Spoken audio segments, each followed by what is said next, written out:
Y en el Perú se produce en el primer trimestre más de 250.000 toneladas de limón y solo usamos el 30% de este producto. ¿Cómo vivir pregonando que tenemos la mejor comida del mundo y sabemos que hay un montón de gente que no tiene cómo comer? El mundo entero está desperdiciando más de lo que optimiza. O sea, ¿cómo defiendes el tema nutricional en eso que la gente cree que es basura? La tradición Sí, más claro. básica es la de utilizar al máximo todo.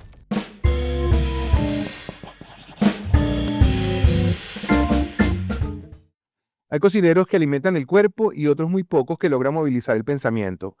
Mi invitado de hoy pertenece a este último grupo. Se formó en templos importantes de la cocina como el Noma o el Cele de Can Roca.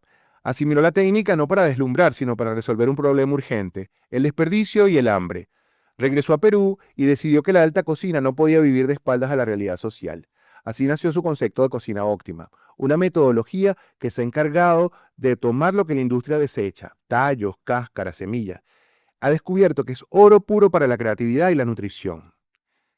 A través de su ONG, Cori, este enfoque técnico se ha convertido en una herramienta de transformación en comedores populares y ha optimizado recursos donde la gente más lo necesita. Este viaje de investigación y activismo encontró un lugar perfecto en San Isidro, con la apertura de Cori A+D, el restaurante y laboratorio que opera junto a su esposa Ainel San Miguel. En este espacio la teoría se vuelve deleite y descoloca los prejuicios del comensal. Desde una muchamada impecable hasta cáscaras de plátanos transformados en texturas crujientes. No se pueden imaginar lo delicioso que es. Es una propuesta que demuestra la sostenibilidad. Deja claro que no es un discurso sacrificado, sino que es una celebración del sabor. Mi invitado de hoy es investigador en el territorio y de todo lo imposible, esas cosas que creemos que no son posibles hacer con los desperdicios o con lo que usted cree que es desperdicio, y vamos a hablar después de lo que significa ser un desperdicio, que es un desperdicio y que no. Eso es lo que hace Palmiro Campo, mi invitado de hoy, que es un invitado ideal para sentarnos a comer con el alma. Bienvenido, Palmiro, y muchísimas gracias por aceptar mi invitación a este maravilloso programa. Gracias a ti, querido Chema. Bueno, lo primero que yo acabo de hacer en esta introducción, un paseo por tu historia y tu trayectoria. Siempre pregunto, tu formación académica, ¿cómo arrancó? Además que es maravilloso porque yo, en una entrevista que te hice para un medio impreso, tú me contaste una historia muy bonita de cómo aprendiste a cocinar, cómo descubriste la alquimia de la cocina. Pero ¿cómo fue ese proceso? ¿Cuándo decide alguien que quiere ser cocinero? Cuando decido dejar la carrera de medicina. Estudié medicina un par de años porque quería seguir el paso de mis padres que están dedicados a la salud, mi papá sobre todo, que ya jubilados ambos, pero me desencanté y cambié la bata de médico, porque ya nos daban bata, por la chaquetilla o la filipina de cocina. La cocina me sedujo porque la cocina está en todo, no tienes que ser cocinero para entenderla, disfrutarla, y eso es lo que me llevó a dedicarme a eso. Ok, ¿y dónde comienza tu formación académica? Mi formación empieza en Cordon Bleu, Lima, Perú, y luego trasciende a Barcelona, donde estudio y trabajo para poder salir un poco del plano de la cultura peruana únicamente, ¿no? Y poder regresar con una visión más amplia, porque estamos hablando de hace un poquito más de 20 años. ¿Y cómo es trabajar en el Cele de Can Roca, ese espacio que se ha convertido como decía al principio, en un templo, en un ícono de la gastronomía? ¿Cómo fue ese paso por ahí? Bueno, las cocinas europeas son bastante avanzadas a nivel técnico y a nivel de propuesta culinaria, ¿no? Si bien otras cocinas están haciendo una gastronomía más pegada a lo tradicional, ahí siempre están buscando la innovación. Y eso fue algo que me motivó para poder estar por ahí, ¿no? Además de la exigencia, yo algo que destaco es ese, esa falta de miedo por hacer cosas diferentes, a pesar de que puede generar un desafío grande para el entendimiento de los comensales. Además que estabas súper joven. ¿Qué edad tenías cuando te fuiste a España? 22 años. 22 y ya tenías claro que querías dedicarte a esto de la cocina. Sí, o sea, no lo tuve claro los 2 primeros años de la carrera de salud en medicina, pero después ya lo tuve claro. Qué bueno. ¿Y cómo llegas a Copenhague? ¿Cómo te vas al Noma? ¿Cómo fue ir a ese restaurante que Fue un reto personal, un reto profesional también, porque eso sí lo hice ya más avanzado en años. Ya había trabajado como jefe de cocina en otros espacios culinarios, ya estaba dedicándome a la docencia culinaria también en escuelas con buen reconocimiento, reputación, y me tocó la oportunidad de abrir mi primer restaurante en sociedad. Esto fue en el 2013 y decidí que antes de abrir el restaurante necesitaba otra vez foguearme y foguearme en alguna de las cocinas más exigentes, ¿no? Y te voy a ser muy sincero, yo estaba en la escuela de cocina como docente y vi unas pancartas que habían, unos afiches que habían en la escuela en un auditorio. Eran 4 afiches distintos que mostraban los diferentes años de los mejores restaurantes del mundo. Y en uno de esos afiches estaba como primer restaurante, número 1 del mundo, el restaurante Noma. Me llamó mucho la atención que es un restaurante de Dinamarca, esté dentro de los mejores del mundo, porque yo no tenía ninguna noción de la importancia de la cocina danesa en el mundo, ¿no?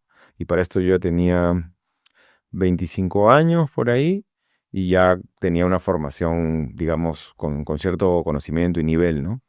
Entonces dije, ok, yo ya estuve en España un par de años, vamos a complicarnos la vida un poquito porque hablo español y Claro, se me pero entiende. ¿cómo hiciste con el danés, que además es tan complicado? Y eso fue lo que pensé, dije, me voy a un país donde no hable el mismo idioma.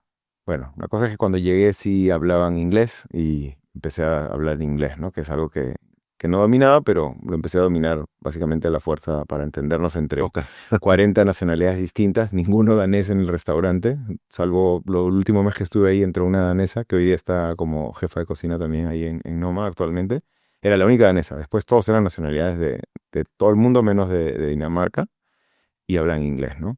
Y fue un proceso que duró más o menos 2 años. Yo primero conocí a un coordinador de cocina aquí en Perú, un portugués, cuando René Redzepi vino a Mistura. Y yo lo contacté y le dije que quería hacer prácticas ahí. En esa época yo no tenía planeado abrir un restaurante. Después, justo cuando ya tocaba la apertura del restaurante, me responden y me dicen que hay esta oportunidad. Y eso había pasado como un año. Entonces hicieron como una entrevista, un envío de CV, unos exámenes, unas validaciones, y un año después se consolida, ¿no? Y en ese año previo a viajar, yo tenía que armar el restaurante, cosa que hice, ¿no? Lo armé.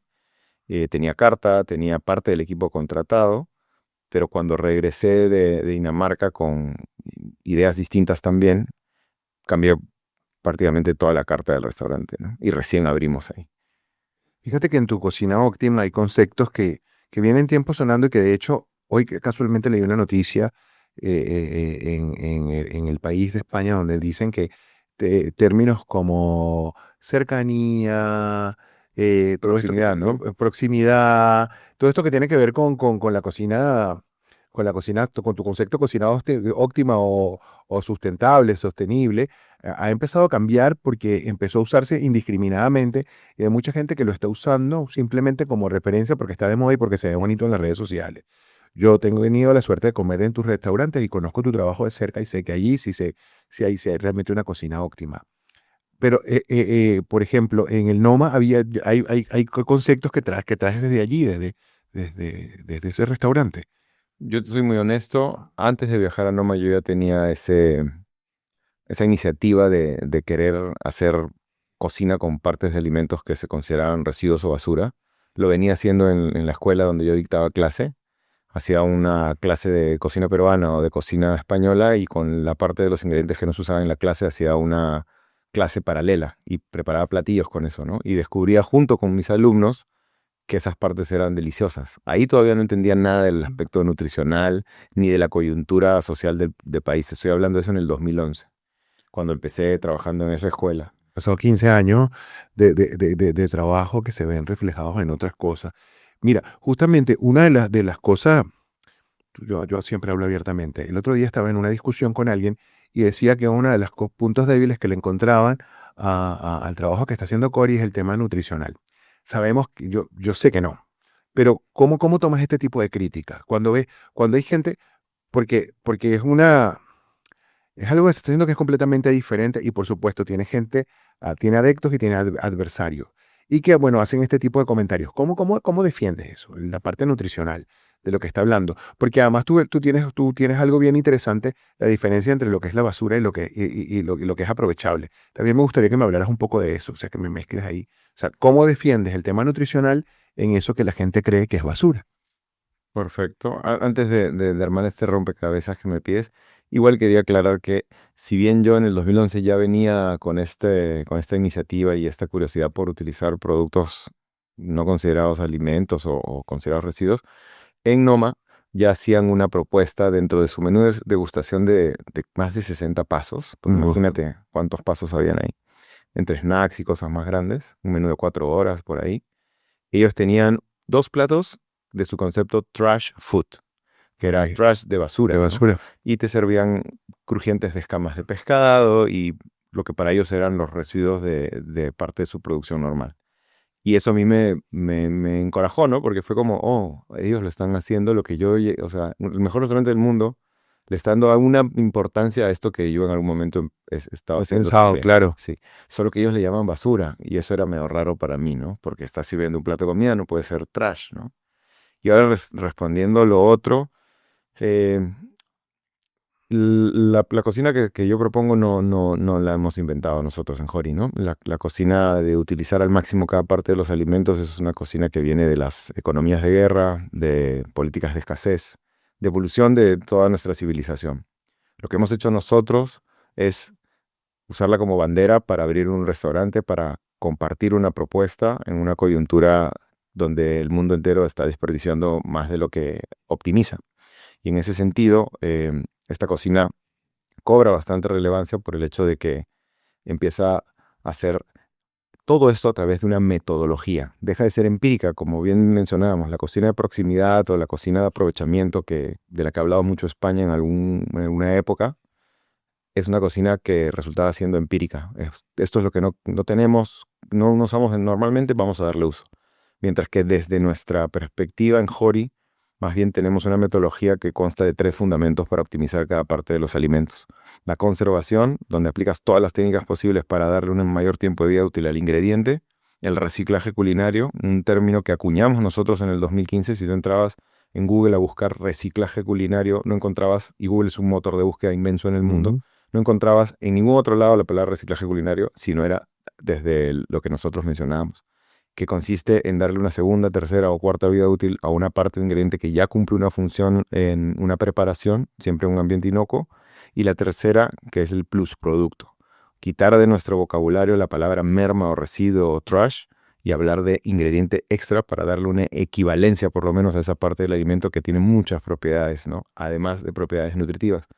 Ahí en esta pregunta de la nutrición, nosotros tuvimos la suerte de que nos toquen la puerta científicos verdaderos, ¿no? Nosotros hacemos experimentos en la cocina, no tenemos el gorrito de científicos, pero tuvimos la suerte de que doctores bioquímicos, especialistas, médicos, nos toquen la puerta porque les daba interés conocer una cocina que utilizaba partes que para ellos en algún momento sí habían considerado nutricionales o con una biodisponibilidad de nutrientes mayores. Entonces, así es cuando hicimos alianzas con la Universidad Cayetano, con la Universidad de Lima, el Centro de Investigación Científica que dirige la doctora Nancy Chasquibol. Investigamos estas partes de los alimentos y vimos el valor de biodisponibilidad de nutrientes que existían después de las transformaciones culinarias que aplicábamos en la cocina. Y esto lograba identificar que había más nutrientes y más disponibles que en las partes que comemos, que en las partes que no comemos, que en las mismas que Claro, comemos. claro, no, y además es importante hacer la salvedad de que todo este trabajo se está aplicando en los comedores populares en los que entrenas y de los que vamos a hablar después, porque cuando vamos a comer a tu restaurante, hay cosas, porque además también siempre se presenta como la duda de saber si si tú vas a ir a comer los residuos, la merma o esas palabras que queremos erradicar del vocabulario. Sí, bueno, lo que pasa es que hay comida maravillosa y también se utilizan estos ingredientes, ¿no? Yo recuerdo la vez que fui a hacer tu menú de degustación, me comí los chips de la cáscara de plátano. ¿Cómo se te vuela cómo te puede volar la cabeza? Porque yo nunca había escuchado en Cuba, por ejemplo, y en Venezuela en algún momento hacían la cáscara de plátano como carne mechada. Y era algo, pero yo no me imaginé que eso podía ser tan rico, ¿no? Y así cualquier cantidad de cosas. Hablabas de la conservación, hay un concepto que a mí me voló también los tapones, que es el limón infinito. Es así que se llama, ¿no? ¿Cómo, Sí. cómo se logra ese limón infinito? Y cuéntame un poco también, porque en el Perú yo creo que es uno de los países de la región donde más limón se consume, ¿no? Totalmente. Bueno, como bien has dicho, Chema, el limón es uno de nuestros productos bandera. De ahí salen nuestras bebidas tan importantes como el pisco sour, el chilcano, nuestro ceviche, nuestros tiraditos con el zumo. Pero el zumo utilizamos únicamente el 30% del producto, ¿no? De 1 kilo de limón utilizas 300 mililitros en zumo y luego te quedan 700 gramos de producto que no se utiliza. Y en el Perú se produce el 70% de la producción de limón se da en el norte, ¿no? Y se producen al año, en el primer trimestre, más de 250.000 toneladas de limón. Y solo usamos el 30% de este producto. El otro 70% no se utiliza. Y esto equivale en conversión de gases efecto invernadero, metano, carbono, que contaminan el medio ambiente, a más de 7 millones de toneladas Wow. de contaminación. Utilizar el limón al máximo podría cambiar esas cifras. Es posible utilizarlo al máximo. Al final de cuentas, nosotros hemos utilizado siempre desde Jori y en los comedores y actualmente en el espacio de restaurante. Ah, bueno, me gusta, pero perdón que te interrumpa, la pronunciación, Tranquilo. ¿cómo se pronuncia? Jori. Jori, Sí. porque yo lo leí tal cual Cori, y además que bueno, Pero tampoco estás mala, estamos, porque hay una familia arequipeña apellida Cori que llegó y nos dijo que se pronuncia Cori en Arequipa, porque se apellidan Cori. Yo dije, no. además le viene el esto a que ellos. significa Oro. oro. Sí, pero luego una familia que reservó esta semana, que viene, no me acuerdo ahora no me acuerdo de dónde, sí se apellida también Jori y lo pronuncia Jori. Jori. Entonces va a depender de qué parte del Perú sí. vivamos. Claro. Sí, pero significa oro. Sí. Bueno, y como ese limón infinito que además lo utilizan en coctelería, ¿en qué más utilizan ustedes ese limón? En todo. Lo interesante de este limón infinito, y de ahí viene el nombre, es que eh, la cáscara de limón, que es este 70% de parte que no se usa, bien la puedes confitar con azúcar y hacer una mermelada, pero al final cuando tú compras limón, lo compras por la acidez. Lo interesante del proceso del limón infinito es que logras nuevamente tener acidez, pero de la parte que botabas. Entonces, en este proceso de oxidación de 6 semanas, logramos que todo este pH de alguna forma reaccione y cambie a una total acidez que concentra vitamina C. Entonces yo con esta cáscara de limón, una vez que se vuelve ácida, obtengo un extracto para convertirlo en un jugo de limón. Sí, Y vuelvo a he tenido la suerte de probarlo y no hay ninguna diferencia. caso. Es loco. Y me Es muy emociona, loco, mira es cómo- muy loco, es muy loco, Sí. es muy loco. Es muy loco. Es muy loco. Pero te decía, entonces, ¿cómo vamos a defender la cocina óptima? Vamos O a sea, entender. sí, vamos, yo necesito que me digas, por qué es necesaria? Si hay nutrientes, si hay, ¿por qué? ¿Cómo la defendemos? La defendemos porque creo que todos los que en un momento hemos cocinado en nuestra vida o nos hemos alimentado, vamos a entender que hay un proceso de transacción, ¿no? Vamos a lo más básico, creo yo, a lo más básico que es que todos necesitamos comer para vivir y algunos también que vivimos para comer necesitamos de otro aspecto, ¿Verdad? que es el aspecto económico, ¿no?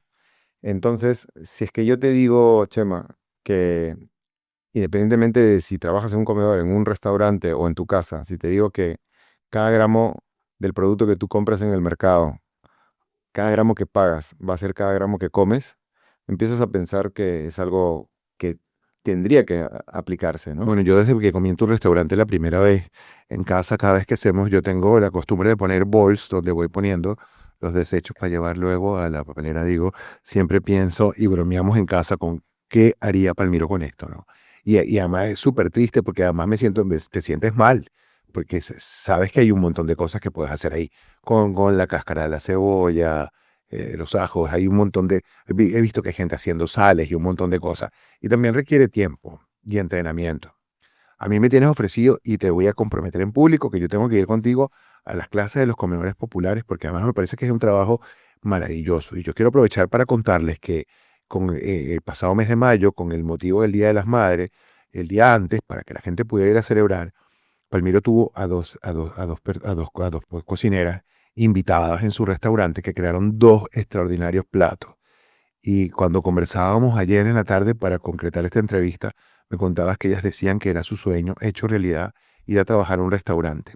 Estas mujeres en los comedores populares que cuestan entre 3,50 soles, que es el equivalente a $1, para gente que no está, 3,50 soles son aproximadamente $1, dan de comer a un montón de personas. Yo me quedo asombrado cuando me entero que estas mujeres producen comida para familias enteras, de niños que pasan el día solo y que van y llevan el tupper o la ollita o el envase que tengan para recoger su comida cuando salen del colegio. Y es un trabajo que eso no está pasando en el interior del país, pasa en Lima, en la ciudad de Lima, en las barriadas donde montones de mujeres están alimentando y dando de comer delicioso, nutritivo y muy sano a un montón de gente. Bueno, es un trabajo que vienes haciendo que me gustaría que me contaras cómo funciona. Sé que es por temporadas y me gustaría que me contaras cómo funciona este entrenamiento. Sí, cuando nos dimos cuenta del potencial de la cocina óptima, que lo de cocina óptima como nombre tiene, no sé, pongámosle, desde el 2018, ¿no? Porque en el 2015 fue que empezamos a trabajar con comedores, pero no oficialmente con la ONG Jori, ¿no? Tampoco había ese nombre. Cuando nos dimos cuenta del potencial que tenían estas partes de los alimentos, no solo a nivel gastronómico, sino como te digo, estos amigos de la ciencia real se acercaron a nosotros y nos ofrecieron sus espacios de laboratorios para investigar estas propiedades nutricionales. Dijimos, oye, esto va más allá de cocinar rico y de llamar la atención, ¿no? Porque llamaba la atención, ¿no? Yo era el cocinero que cocinaba con basura, ¿no? Entonces eso llamaba la atención de muchos medios. Pero al margen de eso, nosotros teníamos una idea más seria, ¿no? Que era entender cuál era la realidad del país, que teníamos cosas muy positivas a nivel gastronómico, pero para nosotros la gastronomía siempre ha sido la relación entre el ser humano, su costumbre, su cultura, su alimentación en armonía con el entorno. Claro. Entonces, para eso teníamos que resolver también otras cosas. No, y además que me voy a meter en camisas de 11 varas, pero cómo vivir pregonando que tenemos la mejor comida del mundo y sabemos que hay un montón de gente que no tiene cómo comer. O sea, Eso lo tenemos que resolver, pues, ¿no? O sea, si hemos logrado de repente no ser conocidos en gastronomía, a ser el país número uno, digamos, en reconocimiento gastronómico, significa que podemos ser el país número uno también en combatir el hambre. Y casi se logra antes de la pandemia. Había un programa del Programa Mundial de Alimentos para combatir el hambre en el Perú al 2030. además eres colaborador, ¿no? Así es. De este programa, ¿no? Sí, que lamentablemente por pandemia todo el foco del programa de alimentos y esos recursos, no solo económicos, sino de todo tipo de recursos, tiempo y el trabajo que se hacía, apuntó a otras emergencias, ¿no? Pero en fin, cuando nos dimos cuenta de este valor de los productos y de los plusproductos y de lo que traía la cocina óptima consigo, decidimos crear la ONG Jori. ¿Y por qué Jori? Porque yo sé que es oro, pero ¿por qué decidieron poner este nombre? Justo te contaba que antes no se llamaba cocina óptima ni nada, era como algo, inició como una curiosidad y en esa época, antes de ponerle el nombre, le decidimos llamarle, bueno, decí yo, me culpo yo solo porque a todos mi equipo no lo puedo culpar de ello, le quise llamar Jopa y ya teníamos un logo. Y mi padre, que es quechua hablante, él es andahuaylino, me dice, ¿cómo le vas a llamar Jopa? Jopa significa basura, hijo, en quechua. O sea, yo mismo diciéndole basura al proyecto, ¿no? Le dije, pero papá, tú no entiendes, hay que ser transgresor, esto, ¿no? Va a causar que la gente se interese, ¿no? Porque al final les vamos a decir que no es basura y todo lo contrario, pero ya le llamas basura, me decía. Y bueno, yo terco, ¿no? Con ese ímpetu, en mi ignorancia, le quise llamar así. Ya teníamos logo, ya teníamos un equipo armado de trabajo, ya estábamos haciendo capacitaciones. Y mi viejo cae enfermo, estuvo como 2 meses internado, de los cuales prácticamente un mes y medio no podía hablar, ¿no? Y en una de las visitas que yo le hago a mi papá, ya las últimas antes de que él salga de su enfermedad, me coge la mano, me mira a los ojos y después de un mes y medio sin decir palabra, me mira y me dice, Jori. Ah, qué bonito.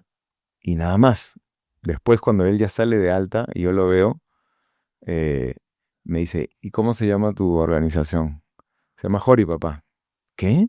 ¿No le habías puesto jopa? No, ¿no te acuerdas? Tú me dijiste jori, investigué qué significaba jori, qué significaba oro, y me entendí que tú me estabas diciendo que eso es lo que estaba haciendo, que lo que hacía era oro, no basura. Y así se llama jori. Sí, pero que además es sorprendente. Pues te decía, hablábamos de las capacitaciones, que nos fuimos y quiero regresar a eso.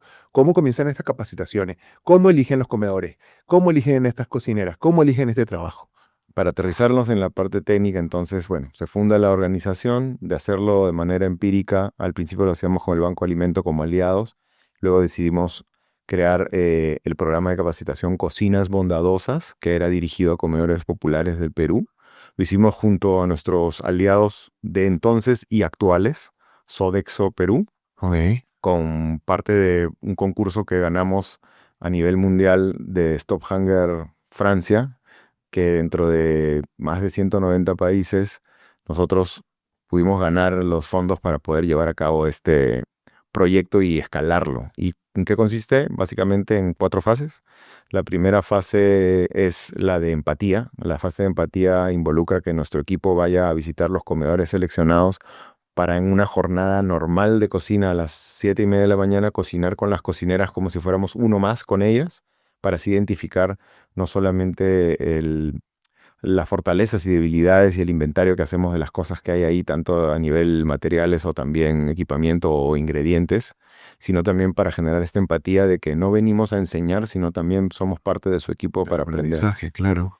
Luego está la etapa bueno, después de esta etapa de empatía que llamamos cocinando juntos, viene la etapa de la clase modelo. Después de todo recoger esta información, en la etapa de clase modelo, esta información nos sirve para crear eso, la clase modelo, en base a todas las necesidades que ellas tienen y recursos con los que trabajan, y se hace una clase donde se les enseña a optimizar precisamente las partes de los alimentos que ellas no utilizan. Se les muestra cómo es que el ingrediente que están utilizando al máximo representa un peso, y ese peso, cuando tú pesas en la balanza, no sé, las cáscaras de zapallo que no están utilizando cuando compran cantidades de zapallo para las producciones que hacen, es un peso generoso y por lo tanto una economía también de gramaje generosa, ¿no? O sea, es Claro. alto el precio.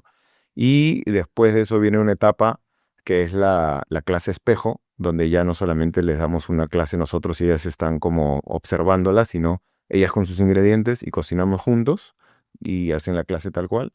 Y ya una última etapa, que esta etapa ya la hemos desarrollado junto a otro aliado que es Impulsa Red, que lo hicimos junto a la empresa Repsol y que actualmente es nuestro aliado también, y con ellos hemos podido escalarlo ya a muchos más distritos. O sea, se volvió muy grande, que hemos tenido que conseguir más equipo para que se vea formadores. Ahí viene una fase que para nosotros es la más linda, que es la del bootcamp de formadora de formadoras, donde las cocineras que fueron instruidas previamente se convierten en instructoras y empiezan ellas a dictar las mismas clases, empoderarse, generar una cuenta bancaria, entrar en una planilla y ser parte Claro, de la gastronomía, ¿no? existir. Sí. Comienzan a existir. Yo hablaba con una de ellas el otro día, que además me gustaría, estoy segurísimo que van a venir pronto a conversar conmigo en esta mesa. Y una de ellas me contaba de la expectativa que genera en los comensales de qué vamos a comer hoy. Sí, y para poner un poco en contexto, esta última comida que prepararon para el Día de las Madres, había una causa que se llamaba la causa de la abuelita, De no, Anita, ¿no? de la Sí, abuela de Anita. ¿cómo se llama? Entonces, Pacha y causa. Pacha y causa, que es Sí. la descripción es realmente alucinante, porque además el montaje de la causa, era una cosa fantástica, pero lo interesante es que ella me contó que cuando su abuela vino a vivir de la sierra a Lima, no podía abrir su hueco y no podía hacer la pachamanca, y aprendió a hacer la pachamanca en olla. Entonces, el pollo que utilizan para la causa está envuelto en todas las hojas, y luego esas hojas son utilizadas para hacer la mayonesa. Ya tengo la boca hecha agua, porque además es Buenísimo. una causa coronada con un solterito que tiene queso, tomate, pero además de una belleza impresionante, que yo sé que está en la mano de tu equipo también allí, orientando pero yo no podía creer que lo que yo estaba comiendo, que ese crujiente, era la vaina de los guisantes, ¿no? Sí. Es extraordinario lo que está pasando ahí, sobre todo a nivel de sabor y textura, que es muy interesante. Los crujientes, bueno, Lo cremoso, ¿no? cremoso, es una maravilla. Si usted no ha ido a Cori o a Jori, yo voy a seguir diciendo Cori porque además es válida la sección. Si usted no ha ido a Cori, en Lima, está en 2 de mayo en San Isidro, ¿no? Sí, 2 de mayo, 16-12 San Isidro. 2 de mayo 16-12. Además que sabes que a mí me encanta porque todas mis columnas comienzan. En el 16-12 de 2 de mayo está. Así comienzan mis columnas escritas. Y yo, de verdad, cuando yo fui a comer la primera vez, ya he tenido la suerte de ir varias veces, yo salí alucinando. Mira, pero yo no quiero dejar pasar una oportunidad. Ya hemos hablado de Noma y es importante hablar de esto. Tenemos la mejor cocina del mundo. Yo me siento súper orgulloso de vivir en este país donde como muy, muy, muy bien. Pero bueno, sabemos que hay otras cosas allí que están pasando. Y casualmente con René, el apellido siempre me lo bien pronunciado, Redzepi. con René Redzepi ha habido todo un escándalo reciente a principios de este año 2026, donde bueno, ha tenido que renunciar a su cocina y ha tenido que renunciar a la dirección de su restaurante, porque fue acusado bueno, de acoso laboral y de un montón de cosas. Si tú bien lo recuerdas, y la gente que me conoce y que ha leído, que me ha visto, es una pregunta que yo siempre hago. ¿En tu cocina se grita? Se ha gritado, Ok. se ha gritado en algún momento, pero no es lo, digamos, el modus operandi, para nada. En mi cocina, ahora al menos, ¿no? En la cocina de Jori. En mi primera cocina, sí he gritado yo en algún momento, definitivamente, he alzado la voz, pero es algo que he cambiado en el tiempo, ¿no? Claro, porque pues, es una conducta aprendida, ¿no? Y que además es justificada. Hablábamos antes de comenzar a grabar de nuestros amigos cocineros que sienten que cuando la gente se grita se aprende. ¿Cómo estás manejando esto? Sobre todo, ¿cómo haces para trabajar en comedores entrenando gente? Porque tú eres profesor de varias instituciones y además entrenas a personas que quizás no tienen los conocimientos o los estándares de lo que debería tener un cocinero formado en estos sitios. ¿Cómo aprendiste a manejar eso? ¿Qué pasa con eso? ¿Y estás de acuerdo con lo que ha pasado con René? ¿Tú te acuerdas cuando has estado en este evento con Anita y Adelino? Ajá. Ellas responden oído, ¿no? Oído, ¿Te das claro. cuenta de eso? Claro. Y tienen una manera de trabajar muy, muy esquematizada, ¿no? Tienen mucha creatividad también. Me ponían o sea, nunca se me ocurrió a mí hacer una causa con sabores a Pachamanca y eso fue una idea de Anita, ¿no? O sea, la creatividad está en ellas también.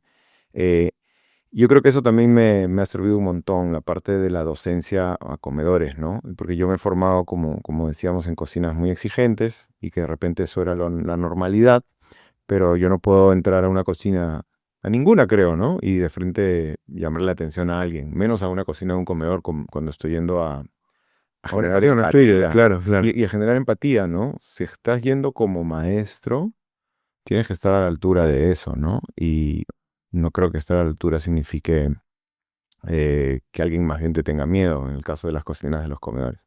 Entonces, yo creo que eso me ayudó un montón a entender la resiliencia de ellas y poder adaptarme a lo que significa buscar que realmente aprendan, ¿no? Y que también me enseñen.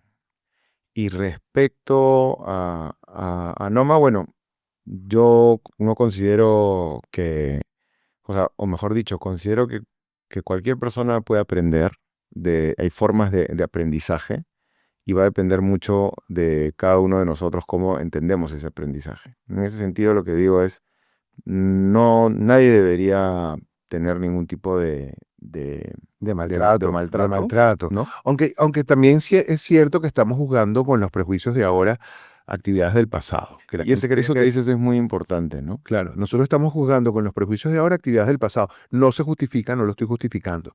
Pero fíjate una cosa, estaba tan normalizado que en las películas, en el cine, o es como, o lo que pasa con la gente que hace crítica gastronómica o crónica gastronómica, que es lo que yo hago, que piensan que somos unos malvados por la película Ratatouille o esta serie argentina que acaban que se llama Nada, donde hay un crítico también que es despiadado, ¿no? No lo he visto, Está muy buena, Nada está muy buena.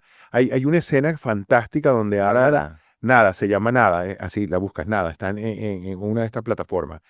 Eh, Hay una escena donde este crítico viene a un restaurante y pide una tabla, una tabla de quesos, y le preguntan si quiere tabla de queso feliz, de vacas felices o de vacas. Entonces él hace toda una diserción sobre bueno, que le pregunta a que es una vaca feliz y se burla de ella en la cara, ¿no? Y hay cosas con las que hay un término que además yo siempre lo nombro, no puedo dejar de decirlo en los capítulos, en estas conversaciones. El término guachafo en Perú, que tiene para mí una connotación, porque fue una palabra aprendida y que respeto mucho. El guachafo es aspiracional, este, bueno, tiene como ciertas características. Llamativo, ¿no? Es llamativo, tiene varias acepciones, pero ese tema de querer parecer distinto y que nos hace caer en el ridículo. Este, ¿Cómo lo ves cuando vas a comer y te encuentras con una carta guachafa? Una carta, Pues, bueno, cuando me encuentro con una carta así, ya me proyecto también a qué sabrá, ¿a qué sabrá? cómo Claro. estará, ¿no? Y ya empiezo a hacerme, digamos, prejuicios. Bueno, si el plato llega como está la carta, bueno, no me equivoqué y qué pena por mí, porque como eso y nunca regreso. O de repente a veces sorprende y simplemente fueron Claro. guachafos en ese sentido. ¿Y dónde vas a Claro comer? que, ¿Dónde comen? bueno, nos gusta mucho lo tradicional o lo bien hecho, bien ejecutado. De vez en cuando vamos por ahí a innovar. Me gusta mucho comer en la picantería, que bueno, ya no la vamos a tener más, pero Oh, también me sí. gusta fiesta. Me gusta almacén.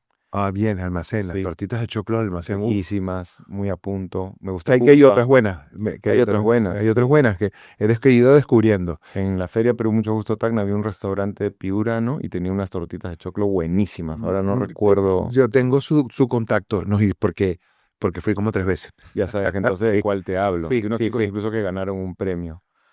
Luego me gusta mucho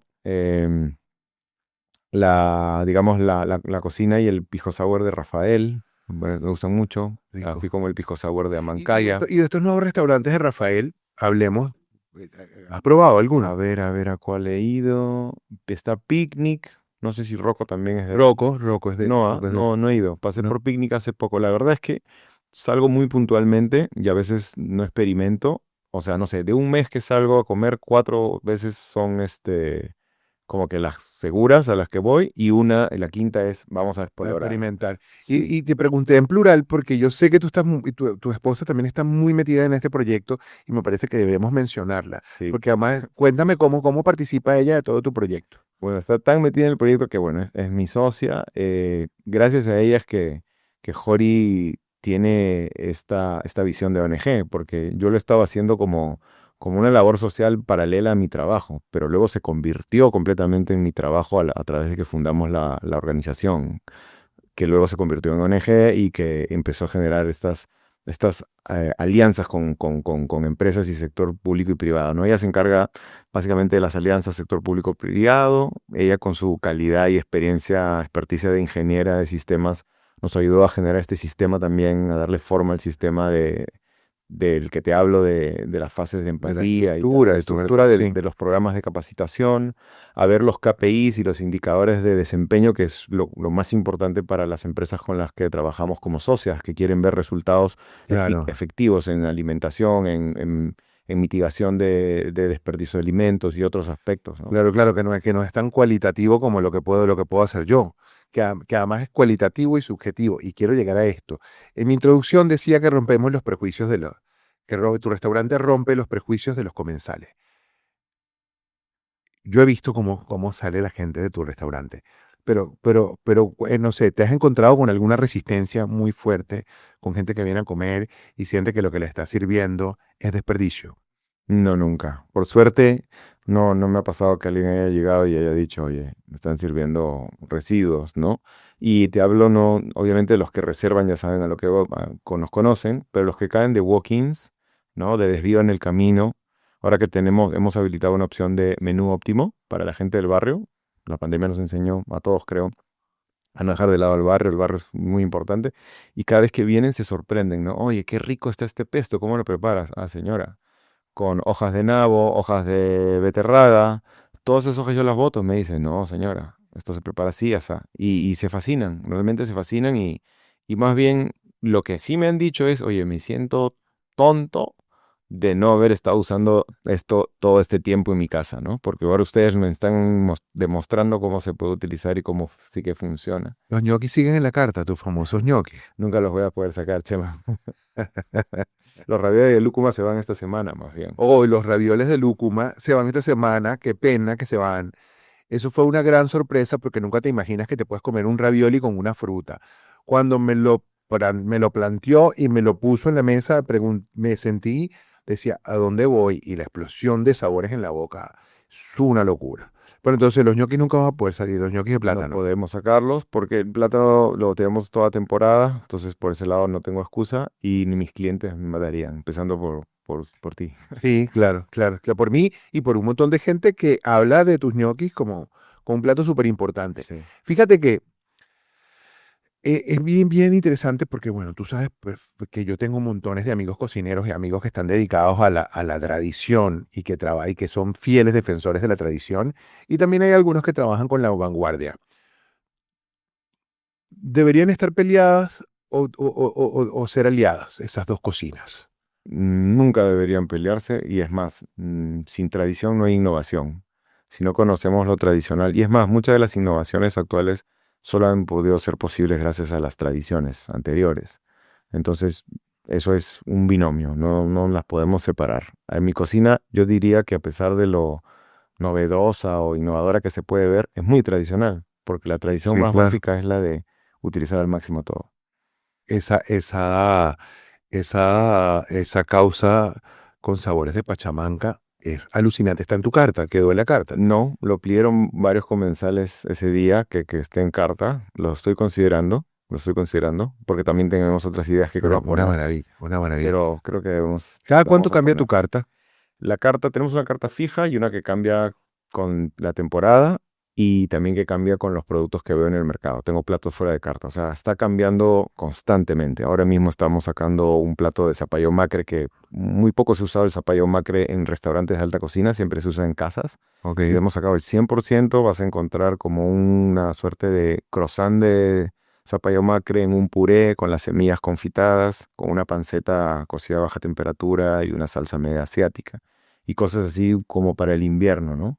Se van los ravioles de lúcuma, pero están entrando unos ravioles rellenos de sabores de chupe de camarón Oh, qué con interesante. una salsa de pimientos tostados, que es la piel del pimiento completamente carbonizada y se hace una salsa de eso, oscura, como color a tinta de calamar, muy intensa y dulce al mismo tiempo por el pimiento. Mira, a mí me sorprende que este tiempo se ha ido volando A mí también. y a mí se ha ido volando el tiempo y hemos hablado mucho y hemos hablado muy poco. Eh, yo te voy a hacer una pregunta que para mí es importante. La servilleta de tela. Esa es una pregunta que hago siempre. Que yo siento que el comensal merece una servilleta de tela. ¿Hay servilleta de tela en tu restaurante? ¿Y por qué sí o por qué no? Ahora mismo yo diría que la servilleta de tela me genera como una confusión. Porque sí tengo servilletas de tela, las tengo y las uso justamente en la zona del chef table donde reservas para el menú de degustación, mientras que en la terraza es de papel. ¿Y por qué digo una confusión? Porque las servilletas de tela se tienen que lavar, ¿no? Y en nuestra propuesta buscamos usar la mínima cantidad de energía, ¿no? Y lavar significa una energía. Entonces, pero por otro lado, la servilleta de tela representa también el cuidado que tú le tienes a las personas que se sientan en tu mesa. Porque lavas esa servilleta, hay un tiempo de inversión ahí, ¿Se planchan? se planchan, por supuesto, se doblan y también son un contacto muy distinto al tacto comparado al papel. Yo Entonces, el martes estuve invitado a cenar en mi casa y por supuesto siempre vienen las amigas y entonces están muy bonitos. te manchan la servilleta, me Bueno, manchan las servilletas de pintura de labio y yo a las 11 de la noche estaba lavando servilletas. Y ayer en la mañana, a las 7 de la mañana, planchaba servilletas y decía, ¿habrá alguna otra persona en este planeta planchando servilletas de tela a las 7 de la mañana un los miércoles? peores restaurantes. Claro, sí, ya me parece que es importantísimo el trabajo. En tu restaurante, en el Chef Table, a mí me encanta porque es una gaveta que se toca, touch y sale, y tienes todo lo que necesitas para comer y es una maravilla. Eh, Se me quedó el tiempo muy, muy cortito. Me habría encantado seguir conversando contigo. Ojalá esto se repita. No, esto es importante ya para decirlo, Sabrosos Insectos Peruanos. En este libro colaboraste, ¿no? Y has estado, y bueno, además al equipo nos los ha dedicado con afecto para Chema y el equipo de Comer con el Alma. Es un regalo para todos. Es nuestro primer libro de nuestra biblioteca. Ojalá sean muchos. Se produce muy poco material bibliográfico en el Perú. A Es pesar muy de que, a costoso. pesar de que tenemos la mejor cocina del mundo, están escribiendo muy poca gente. Algunos libros de receta y gente que está como de moda, que está de moda en las redes sociales. ¿Por qué no estamos haciendo libros de cocina en el Perú? Bueno, es un presupuesto alto el que se requiere muchas veces.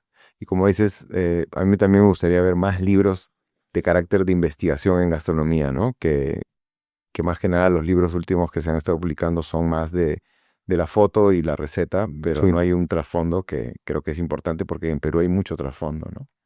Bueno, sin embargo, es importante decir que hay un libro muy importante que se publicó recientemente, finales del año pasado, es el libro de gastropolítica. A mí se me va el nombre de ella ahora, lamento no haberlo anotado, pero un libro de gastropolítica, en algún momento le voy a hablar de este libro, y te dedican unas cuantas páginas. Ahí se habla de tu trabajo, de la cocina óptima, del trabajo que vienes haciendo y del trabajo que hiciste además en mixtura, que fue un trabajo muy exitoso y que bueno, que sigue teniendo reconocimiento. Muchísimas gracias por haber A venido. ti. Y ya para cerrar, necesito que me digas qué es para ti comer con el alma. Qué buena pregunta, Mm. qué buena pregunta. Y qué buen nombre de este podcast, Chema. Comer con el alma es disfrutar más allá del sabor, ¿no? Yo creo que es estimular los recuerdos para que estimule también lo que recuerda el alma. Comer con el alma es trascender, porque el alma probablemente ha vivido muchas vidas en muchos cuerpos. Comer con el alma es comer pasado, presente y futuro. Comer con el alma son muchas cosas. Oh, qué bonito. Esto es comer con el alma. Muchísimas gracias. Y a usted que me vio, si le gusta, por favor, compártalo, que llegue a donde tenga que llegar. Yo voy a estar muy agradecido de que ustedes lo hagan. Esto fue otro episodio más y espero que nos encontremos muy pronto para contarnos estas historias que tienen que ver con sabor y con mucha, mucha, mucha alma. Muchas gracias, Palmiro, por haber venido. Gracias. Hacer. Gracias.